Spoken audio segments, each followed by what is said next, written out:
People. Que pasa, sapa, say what they do. Now this is a follow-up to a video that I did yesterday as it pertains to some dancehall artists. And in this video we are trying to basically see what is going on as it pertains to those said artists, dancehall artists, and specifically the artists them from Montego Bay. We are speaking about the likes of the Tommy Lee Sparta, we are talking about Rygin King, and also the Six. Now people, we have to ask the question, is it a blessing and a curse? Because we see that these artists, they are coming from the garrison and they are basically blessed because they are given a talent. They are given a talent that makes them a very rich person. However, it seems as if they cannot separate themselves from the gangster lifestyle, from the gangster culture, from the gun, from the garrison, from the dance, from the people that are slapping away people. We are speaking about wanted men, we are speaking about known, we are speaking about gangsters. Now people, there's a saying that goes something like this: you should cherish your blessings, and if you do not cherish your blessings, you might lose them, or you might even end up in a worse predicament than from which you came. We are speaking about at the back of the 8 ball, we are talking about back to poverty. And I know that dancehall artists are always saying that they are not role models and they are not responsible for raising people, kids. And that is true. They did not take an oath. They are not a politician. They are not ethically obligated. Well, they are ethically obligated. They don't sign anything to say, all right, them are going to raise your kids. They are supposed to do music. That is their job title. They are entertainers, and whatever it takes for them to entertain, that is what they are going to do. However, people, the truth and the facts that with great power comes great responsibility. That means that if you get some sort of power, you are supposed to use it responsibly. You are not supposed to use it recklessly along with your talent. And people, we see the dancehall artists them, they are doing the polar opposite. And next question that I have to ask, you have to remember you get the same energy that you put out there. So be careful of what you do and be careful of what you say. Because when you go up on your song and you go on stage and you glorify this gang culture and this gun culture, it can basically come back to haunt you. You can talk it into being. So people, we have to ask the question, is this karma? Is this justified? Is their past coming back to haunt them? Are these artists who are affiliated, or are they affiliated with known gangsters? Is the things that they do in the past coming back to haunt them? People, we have to say in some case, it seems like that is the case. Point blank and period. Now people, like I said, there's a blessing and a curse as it pertains to fame. Because along with the money, along with the fame and fortune, it seems like there comes more problem, like Biggie said, Notorious Big said, the more money, the more problem. However, the more problem that you get is based on your action, because like them say, for every action is an equal and opposite reaction. So therefore, if you are out there and basically getting yourself, entangling yourself in a certain activity with certain sort of people, that is what is going to come back to you. So therefore, my warning to these dancehall artists, you have to basically be responsible for your action. You cannot be blaming everybody, because the truth and the facts that even though you might not be directly involved in people getting slapped away, if you take your money and you give somebody, and that person, whoever is it done, or your friend that is a bad man, and him take that money that you give him and him buy a gun and him use that gun and him take away people, this can also end up at your doorstep. This can also come back to haunt your own family. So be careful of what you do. Be careful of what you sponsor. Be careful of what you say. Point blank and period. So anyways, artists and people, I am going to make this very short and spicy. The moral of the story is this: The gangsters out there that know that these dancehall artists basically get a bust in the business, because you see how much dancehall artists just waiting for a chance to get a big break to make some money and get themselves and them family out of the garrison. Gangsters, gunmen, dance out there, keep away from the artists. Don't associate with the artist. Leave the artist. Let the artist breathe. Let the artist have his success. Let the artist do something positive. So therefore, keep out of those pictures. Keep out of those videos that are finding themselves on social media. And likewise, I am speaking to the artists, the dancehall artists. Keep away from these dance, from these gunmen, from these guns. And I am not going to tell anybody what to sing about, because like me say, it is called freedom of speech. It is called entertainment, and people with sense are supposed to can take sense out of nonsense.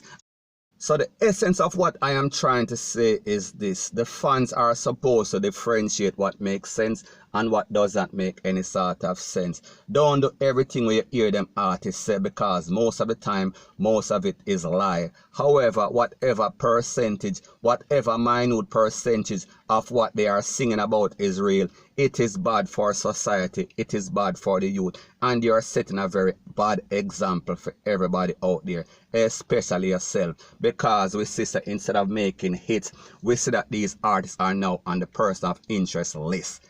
Point blank and period. So anyways, people, that is my views on the whole thing as it pertains to that. And like me say, it is just my views and opinion. It is not the gospel. Your views and opinion can be respectfully different from mine, but let me know what you think in the comment section. Bless up. Now, before I move to the next part of my video, please subscribe to my next channel. It is called Jamaica Dancehall Source, one word. I'll be pinning the link to that channel in the description of this video. And also, please subscribe to this channel. We're speaking about true Jamaica buzz. And when you subscribe, please press the notification bell or icon, and also press all in the option. Now, this is an update about a video that I did maybe about a day or two ago, and it pertains to a 1-year-old picnic that a car basically run over our head. I am speaking about a toddler, and her name is Malisha Malcolm, and she is from First Street. The incident occurred at First Street according to the Denham Town Popo station. So we are talking about in a Denham Town, we are talking about down a town. Now, based on the Popo information, it is said that this incident occurred at about 7. And based on the Popo report, it is also said that a car was proceeding along the road when it basically swerved out of a group of persons and ended up licking down this picnic. And people, just to clarify, when I did that first video, it was breaking news. All the information was not available. I was not privy to all the information. However, based on the information, it seems as if the mother was not as irresponsible as we thought. However, we have to also ask the question, what was a 1-year-old doing away from the mother? How comes the mother was not right here upon the spot? So anyways, based on the information, it is said that the little picnic, she was taken to the place of recovery. However, she did not make it. She was pronounced at that place. And based on the information from the Popo, it is said that the driver of the vehicle was warned for prosecution. So basically, the Popo is doing some sort of preliminary investigation. However, they have not come up with a conclusion as to who was wrong, which part, where, and how. So therefore, it is pending. So more than likely, this man is going to be charged, because based on information on the street, it is said that this all happened at a wake, and it seems like this person that was driving the car, it was his brother. So people may not know if him head take him, may just tell you what is word on the street. So anyways, people, that is the latest update as it pertains to that. And like I say, it is just my views and opinion. It is not the gospel. Your views and opinion can be respectfully different from mine, but let me know what you think in the comment section. Bless up.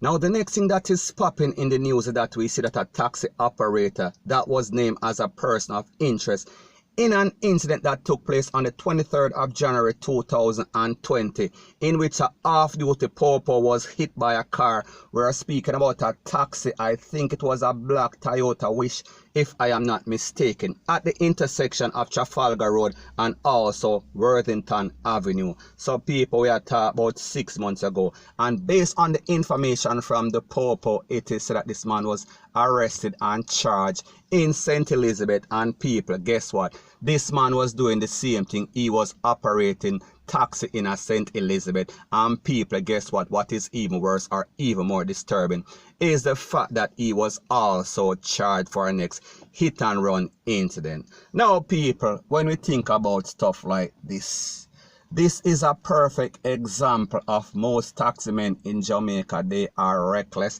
they are negligent, they are irresponsible. They have hundreds of tickets. However, because of the lapse in the system, we have these drivers with hundreds of tickets still operating vehicle. And whenever them get pulled over by the popo, them just get a next ticket. So therefore, after having 500 tickets, them now have 501 ticket and nothing changed. They are still on the road endangering the life of people. We are talking about legal, law-abiding citizen, point blank and period. So people, like I said, based on the Popo report, it is said that he was captured or arrested on the 11th of July 2020 after a next hit and run, and basically they are making arrangements for him to be interviewed in the presence of his lawyer, and then he will be officially charged. And also, based on the information, it is said that he is supposed to go to court very soon. So now people, like me say, we see what is happening in Jamaica. I think for 2019 we had in excess of 426 persons basically get lit down or basically lost their life on the road, and mostly 90% of the time it is because of speeding, and most of the time these persons were persons that have hundreds and tens and thousands of tickets out there. So people, what are these people doing on the road? It is not that complex. It does not take a rocket scientist to basically put in a system wherever somebody have a ticket, them license basically gets suspended, and after they pass or go over a certain amount of points, them license get revoked or basically suspended. So people, like me say, if the system have a lapse, then the people are always going to take advantage. And the people that are going to suffer, we are speaking about the residents, we are speaking about the persons that are always on the road in Jamaica, because they are at the mercy of these madmen. We are speaking about these taxi drivers and these reckless drivers. Point blank and period. So anyways people, that is my views on the whole thing as it pertains to that, and like me say, it is just my views and opinion. It is not the gospel. Your views and opinion can be respectfully different from mine, but let me know what you think in the comment section. Bless up.